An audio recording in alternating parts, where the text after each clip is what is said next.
is getting you there faster and easier. That's why we're building a new interchange and highway. What's going on, everyone? David Iden here. DJ, if you know me on a personal basis, welcome back to, well, that's up to you, but also welcome back to my vlog. Is it a vlog? I don't know. Anyways, yo, listen, we are grateful for being here. Grateful for another day to be great. I'm super excited. Excuse me. Let me tell you why. Today, I'm going for, we got bench. We got bar talk later today too. But we got anywhere from 315 to 325 or 330, depending how it feels. My coach said, do not go over 330. We're weeks out. We are weeks out. August 14th is approaching, and it's approaching quickly. And I am super excited. You know, a lot of things have happened over the last few weeks in life, and it just like really shifted my perspective on a lot of things. And this is this part I want to talk about, and I want to just nail it home. I've been very critical of certain avenues or certain fitness things for no reason. Like, I've never tried them, but I talk shit about them. I've never pushed myself to understand why people do it. I just judge it. And I remember there was a point before in my life where I was like, well, even now, I don't discredit any trainers. I don't discredit people, because people process information a little bit differently. Like me, I process a little bit slower. I talk a little bit slower. Sometimes I talk super fast, like kind of right now. But everybody processes certain things differently. And over the last little while, I wasn't allowing that to happen. I was just, ooh, let's use these examples. Ooh, High Rock's fucking stupid. Ooh, CrossFit fucking stupid. All these other things. Running. And you know what? I think running, I've never been a long distance runner, so I think that's why I dislike it. But it doesn't mean that I need to push my hatred or my dislike for things onto other people. Or even like, I don't know, there's a lot of things that I allow my personal beliefs or how I feel, I pushed onto others, trying to make them feel the same way, which that's very much not how you need to be a human, a person, or somebody in the fitness community.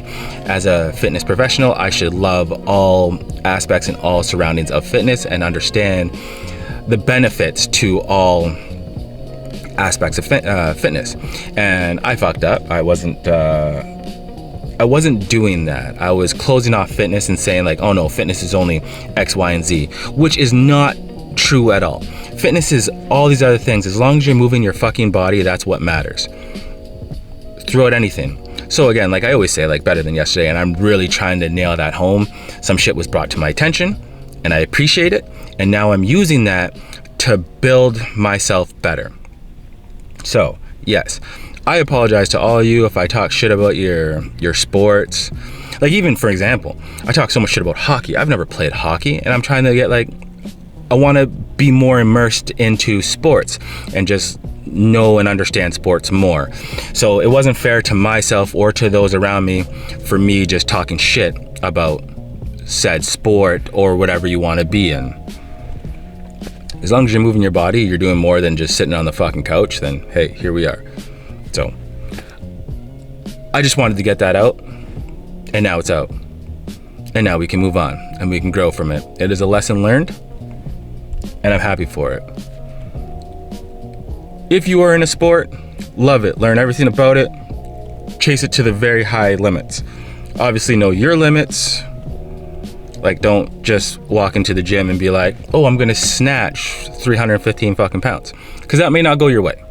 But with proper training and techniques, anything can be possible. Good. Now that is out, we got bench. I'm super excited. And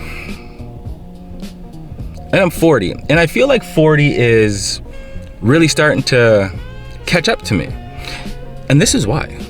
I feel like in my 40th year so far, or apparently it's your 41st year, whatever. In this year of my life, I've learned so much about me. I'm still learning a lot about me. And like, I'm genuinely excited to be 40. I'm genuinely excited to finally be in a place where I can just like calm down and understand my surroundings and things that I'm doing that may be right or may be wrong. And I very much feel like this might be the strongest I've ever been. This might just be. You know, everybody says like, oh, I peaked in my 20s and all these other things, or I peaked when I'm 30. Nah, bro. I'm peaking when I'm 40. Because like I'm giving myself enough time to sit in the energies. I'm giving myself enough time not to rush things. Like when I was like in my 20s and 30s, I would just full send everything. Alcohol, full send. Like you buy a bottle, the bottle has to be done. That's it. You buy a case of beer, the case of beer has to be done. You put the weight on the bar, it has to be moved. And I wouldn't give a shit about like how I would feel afterwards. I would just like that in the moment glorification. And I'm finding now that like, yeah, of course, I want to squat over 500. Yeah, I want to deadlift over 610. Yeah, I want to bench over 340, 350, whatever. But I'm knowing now that my brain is finally like, hey, bro, this shit is a marathon, not a sprint. I'm getting more and more excited about training every single day. I'm getting more and more excited about being able to move forward and get stronger. So yeah, this might be the strongest I've ever been. Now, I have tried running, and running is not for my current sport. Be that as it may, I'm not talking shit about it. You gotta work your cardio. I got cardio right now. I got the bike. Cardio is very important in any kind of program. Whether you want to marathon run, whether you want to be a sprinter, whether you want to be, I don't know, high rocks, CrossFit, whatever, triathlon, whatever. Cardio is very important. So get it done. As I'm going to now, because I've just been rambling on. And this is not even bar talk yet. This is just me being grateful and getting what I need off my chest. And going through with the mindset of just being better and getting stronger. So you're welcome. I'm gonna take all my 27 bags in now and go hit some cardio. So I'm going to wait until I know somebody is around that can spot me. If I do decide to go for 325 or 330, I'll make sure that I have a spotter. And yeah, and I'm getting super excited of editing these videos because I'm watching videos, trying to learn how to better edit, so then I can get better content out there for you guys. All right, so without further ado, I'll see you guys when I do. Quick housekeeping things. I want to update you guys on how sleeping has been going since I cut energy drinks. Fantastic. I'm sleeping so well now that I'm not on energy drinks. I'm getting to bed on time. I'm feeling rested when I wake up. And all I am is just drinking some coffee. Stay wild. Like I said, I packed up this office thinking that I was going to be at another location. So I had to go to the dollar store to buy a new cup. But here we are. Oh, you can't even see it. Hold on. Switch hands here. Ambidextrous.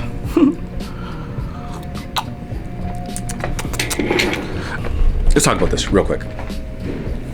So I was on Instagram, and apparently, well, not apparently, it's facts. You could search it up if you want. Apparently, the federation that I compete in powerlifting in, it had a racist spotter. And so what a spotter does is make sure that the weight doesn't fall on you when you're squatting, benching, deadlifting, doesn't really matter. They just protect you that you don't fall forward or fall backwards. But there was this spotter. I don't know his name. I didn't care to learn his name, but apparently he's like some Nazi and he's racist, and he went publicly and said, yeah, I did that shit because I don't care about you pieces of shit. Be that as it may. Now, he screwed over a lady that was going for the heaviest raw squat done by a female ever. And so if I can find the video, I'll put the video up. He allowed his knee to stop the weight from descending, so then she couldn't hit depth. So she missed out on the world record. Now everybody's on fire. Now, granted, they gave him a lifetime ban and all these other things. But for all of us to sit here and think that racism doesn't exist is wild, because it does exist. It exists every single day of our lives, everywhere we go. Now these spotters here in powerlifting, I mean, they're there to save your life, and it's a multicultural sport. You have, it's literally called Worlds. So you're at Worlds and you're racist. Just doesn't make any sense that we would be doing all this. You're doing too much at this point. But I mean, it is what it is. You can't always trust judges. You can't always trust referees and things like this and people in the sport, and that's okay. Now, if you want to drop out of the sport because of what you've learned, that's your own prerogative. They've changed so much in the IPF that, like, is it even worth it for you guys, for us to keep competing in it? Like, is it still that glorified when now people of different races are not safe? I don't really know. I'm still gonna go because I enjoy racist people. I enjoy having conversations and finding out why they're racist, and they're people too at the end of the day. Whether they get my respect or not is totally irrelevant. However, I love having the fucking conversation. I've met a lot of racist people in my life. I've also grown up in an all-white city where it was predominantly racist. I had my fair share of racist remarks and racist things happening to me. It's not a light subject. I've been guilty of saying some racist shit quite often. It is what it is. It doesn't make me feel any different. Now, like, what made me feel different about the IPF is, like, you can't wear jewelry, you can't do X, Y, and Z. Cool. I understand all those health risks, safety risks. I understand all those. But if that's what you're gonna do, and you're not gonna properly, because apparently this guy had like a big like white power tattoo on his chest. Like, if we're really not going to, check people's references, then allow us to wear our jewelry. That's my take. Really? Does it suck? Yeah, absolutely. Is it annoying? 100% annoying. Am I surprised? No. I'm personally not surprised. I know there's racist people everywhere. I understand that, like, even in 2026, we're still on this war, and that's just the way it is. I mean, I'm not saying that, like, we should all be okay with being racist or having racism fuck with our sports, but this is the world, and this is the world that we live in. So if you're not part of the solution, you're part of the problem. And now that it's brought to the world's attention, let's start having a lot more difficult conversations about racism. Don't just sweep it under the rug. I mean, what's gonna end up happening is, like, we're talking about racism now, and then tomorrow something else is gonna happen that's gonna take our focus away from this. No, I don't think that it should happen. I think we should still talk about racism, have those open conversations so people know. And so we're not getting into situations where, like, our lives are at stake, like in sports, or, like, even if this happened in football or hockey or anything, just like a ref not making a call or seeing everything because it's a I shouldn't say a black person, but it's a person of color or a different ethnic, I can't say that word. I just feel like, let's start having these conversations. Let's start when you're at jobs. Like, have you ever been racist? I mean, like, I don't know, there's certain things, there's laws and stuff, but let's just have those conversations, man, because, like, racism is a real thing, and we are out here, and you're ruining sports, you're ruining the great things about life. And that's not okay. So let's openly have these conversations and make sure that everybody's on the same page, that this is an international sport. So if you hate a certain group of people, then you should go get fucked. I didn't choose violence. This is just honesty. And even if I met a racist person, I don't know if I would choose violence. I think it's very much like, I try to teach my kids this, like, yeah, there's gonna be crazy people out there that are gonna say crazy things to you. Is it worth acting like they want you to act? Like, if somebody just pulls up and calls me the N-word, like, am I gonna act like that? Like, am I gonna act all crazy? No. The one thing that I find that racist people hate the most is that, like, you pay no attention to it. And that's how I've gotten by. I'm not, if you're planning to fight every single person that calls you the N-word, you're gonna be fighting for a very long time. And then you just gave those people that power over you. Take your power back. Take your power back. Don't let these people fuck with you like that. And slapping a motherfucker doesn't change anything, because now they're gonna sue you and now you just look like an asshole. So, because racist people are pussies, right? And they don't want to fight. They want to prove a point and have you get fucked up. So don't do it. Don't give it to them. All right, now until I do.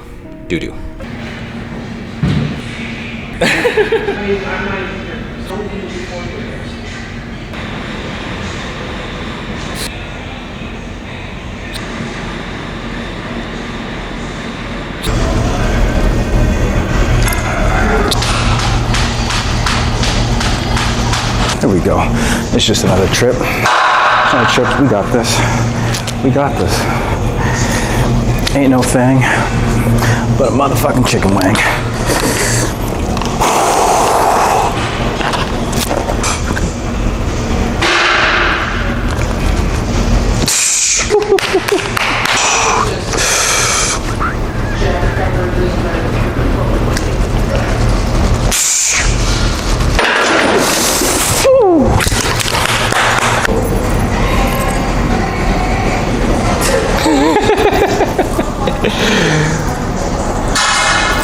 Listen, guys, that fucking moved.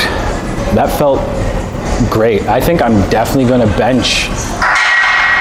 Oh, I think I might be able to grind out 340, which I didn't think that shit would ever come. I didn't think that this time would ever come in my life, but that is moving, it's feeling great. I was told not to go over 330. And I can't stress enough technique and form. Lock in, everything has to be generated from the ground. And I truly believe that. You get a better arch, keep the shoulders locked back, deep breath, allow the bar to meet your chest, wherever you like it on your chest, allow it to meet it, and then push back up. Definitely triceps play a big key as well. So if you find that your bench is struggling, try to hit more triceps. I chalk the bench, but you guys seen me in the past put bands. So if you find yourself slipping on the bench, put a band or chalk the bench. Just make sure you clean up everything afterwards. And just leg drive, leg drive, leg drive. Try to keep that butt down, and here we go. I had the broken chain to prove it. We're moving on up. We're moving on up. That's all I have for today. So we'll bar talk. Let's do bar talk right now then. Can we still be stronger as we age? I'm 40 and I'm still getting stronger. This is the most I've ever benched.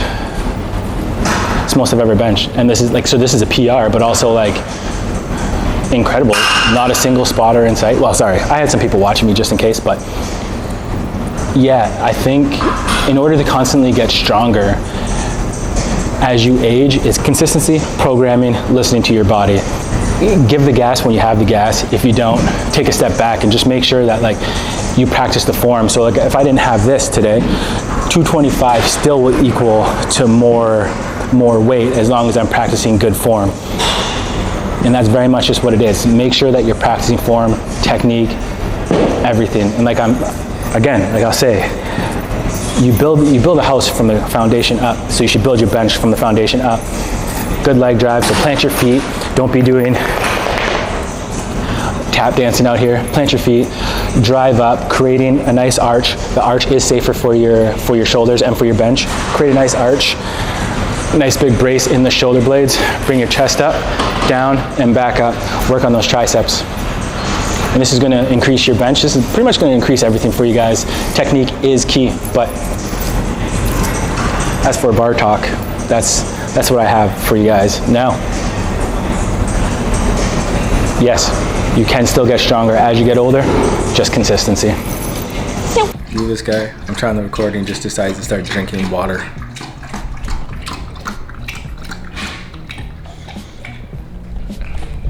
Sounds so gross. Anyways, today went fantastic. I'm actually pretty happy the way everything's going, and with prep so far. Weights are moving, man. Weights are moving. I couldn't be happier. My last prep was not as great. Like I was talking to my girl and she was just like, the last time I wasn't super excited. Things weren't clicking. I was just in like a very dark place going into that last competition, and now I don't know, some mindset has changed And yeah, shit is just clicking. And it's crazy how, like, when you change your mindset, how things start kind of flowing the way you need it to flow. As for bar talk today, and like just training styles and techniques, listen, if you have long arms like me, bench may not be moving as smoothly for you, and that's totally fine. Doesn't mean that you can't progress if you got long arms and you're almost 40 or you're 40. It doesn't mean that you can't progress. You just want to make sure that like you're taking everything intentional. You're taking the techniques intentional, the weights that you're choosing are intentional, not full sending, but intentional, to the greater good. If you have to sometimes use vibes training, like if you have a percentage and you can't hit it because your vibe is off, go with what the vibe is. If you vibe it on a high frequency and you're feeling real great, then take that. But it all starts with the science base of it, and you want to make sure that like you're just hitting your percentages. And that's how you're gonna get stronger, whether you be new at this or a seasoned vet. If something's wrong, switch routes, change the percentages for that day, and that's totally okay. As for what I talked about the racist people being inside of powerlifting, my stance is still this. It's just like, there's racist people everywhere, so I don't know if you get hung up on that, if you let it destroy your day, if you let it destroy your career path or anything like this. Anywhere you go, there's gonna be racist people. It's unfortunate that this is the day and age that we still live in, but the sooner that you understand that and you move accordingly. Not saying that you have to, I shouldn't say that you have to move in such a way that like you can't move safely, but just understand that like some people's beliefs are not your beliefs. Some people's views are not your views, and that's okay. Like, everybody's entitled to their own thing. When it comes to racism, people, get over it. Like, we're in a multicultural society. Anywhere you go. So probably just get over it now. We here to stay. There's more of us coming. You made this land so great, so here we are. And that's coming from somebody who was bullied for being black, and somebody, here, let me tell you guys something. I was telling Ashley and Jim Mom this today. I used to be very self-conscious of my voice and how I talk. Growing up, I was always like, everybody's like, oh, look how white this black guy is, or this guy, he's not black, he's white, da-da-da-da-da, because of how I talk. It's not my fault that I'm educated. It's not my fault that I choose to pronunciate and enunciate my words. I mean, there's obviously still some words that I can't say. I struggle with reading, but nonetheless, I used to be very self-conscious with it. And then at one point, I was just like, hey, you know what? Fuck it. This is my voice. Can't change it. I have zero interest in changing it. Would I like it to be deeper, like Barry White? Obviously. But hey, this is the voice that I have. And this is the voice that I'm going to use to keep spreading the word. So yeah, like, just, it's okay to be self-conscious of yourself. Don't let it destroy you or hold you back from anything that you really want to obtain in life. I love it. I love my voice. And that's where my laugh, my little my little giggle came from, is just finally sitting in and being who I need to be. And man, it feels fantastic. Whew. All right. And that's what I'm grateful for. I'm grateful for being able to find out the things that were bothering me, and grateful to find out how to overcome them and become me. Because I don't think there's anybody else that could be me, and I can't be anybody else. I have some gratitude things laid out here. Let me hit you with a few. See how good my reading is. A few years ago, I would have given anything to just have another chance. And this is when I was obviously an alcoholic. I would always just drink and never think that I was deserving of anything. Now I believe I deserve everything that I've worked for. Love, weight, money, everything. I believe I'm deserve of it. I have found a way to love myself. But today, I get to chase PRs. I get to coach. I get to be a dad. I get to compete. Gratitude really changes everything. And I'm grateful for every day that I have a chance to be better than yesterday. One small step, one new habit. And there you have it. Just remember that. I hit a 330 bench today. Who would have thought that would have happened? I am going to blow bench out of the water. Everything is feeling so good. My training schedule is a little messed up this week. So this week, I trained today, which is Monday. Tuesday, I normally have deadlifts, but we moved deadlifts to Wednesday to see if I can still produce more power out of that, and so I'm not so fatigued. And then I have a rest day on Thursday. Rest day Thursday. I think Friday I don't have anything either, and then Saturday I hit back. Friday I have accessory bench, and then Saturday I have squats again. So we moved everything around because we're getting closer to meet time, and that's okay. I'm looking forward to it. I love this part of training, is getting ready for competition. Love it. Anyways, until next time, live and lift well, my friends. Cheerio.